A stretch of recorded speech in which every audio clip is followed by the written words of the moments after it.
passer à la remise des trophées. Merci.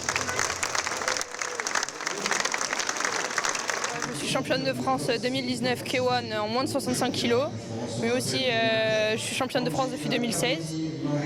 Je suis arrivée 2 fois 3e à la Coupe du Monde à Budapest 2017 et 2019. C'est un grand honneur de pouvoir recevoir ce trophée et c'est un grand honneur de représenter la Corse à chaque fois que je combats. Je suis en junior moins de 65 kg et je vais y rester. Ouais. Donc maintenant que vous avez été championne de France, quel est votre souhait? J'aimerais continuer et ramener un 6e titre de championne de France pour l'an prochain.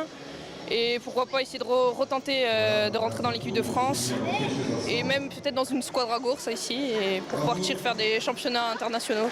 Le K1 c'est quoi exactement? Le K1 c'est de la boxe pied-point, seulement on rajoute les coups de genou avec une saisie. Et il n'y a rien d'autre qui change après. Bravo encore. Super. Laura Delogu.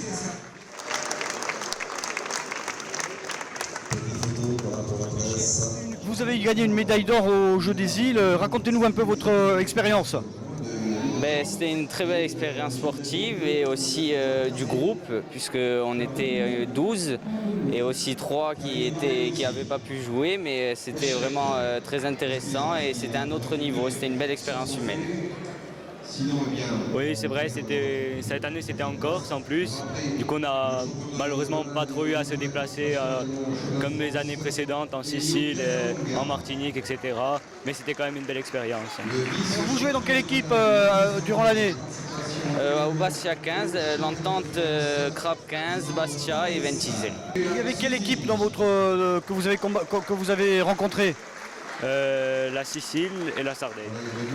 Non, Sicile et Guadeloupe. C'était maigre. En rugby, il y a de moins en moins d'équipes, mais ça reste intéressant quand même. C'est des belles équipes? Oui, un très bon niveau. Guadeloupe surtout, qui joue à ce rugby à 7 qui est différent du rugby à 15 très souvent. On continue dans le même club à Bastia et on va continuer, je pense, jusqu'à Campus Bu. C'est un sport qu'on aime depuis tout petit. Parlez-nous de votre discipline.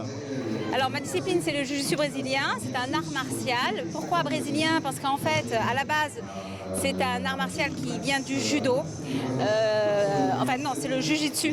C'est le jiu-jitsu brésilien en fait qui a donné ensuite le judo et le jiu-jitsu traditionnel. Et un japonais a exporté en fait le jiu-jitsu traditionnel au Brésil. Les Brésiliens s'en sont emparés et en fait ont modifié un petit peu les règles du jeu et on en fait le jiu-jitsu brésilien. C'est un petit peu entre le judo et la lutte. Je dirais, c'est beaucoup de combats au sol. J'ai été vice-championne donc de France de jiu-jitsu brésilien qui est un art martial. Voilà. Vice-championne de France, ça représente quoi en fait? C'est quoi exactement? En fait, c'est seconde puisque j'ai eu la médaille d'argent. Vous avez joué la finale? J'ai joué la finale, voilà. Contre qui? Je ne me souviens plus de son nom, mais contre une dame de ma catégorie. Voilà, je suis ceinture violette, donc elle était aussi ceinture violette et catégorie master.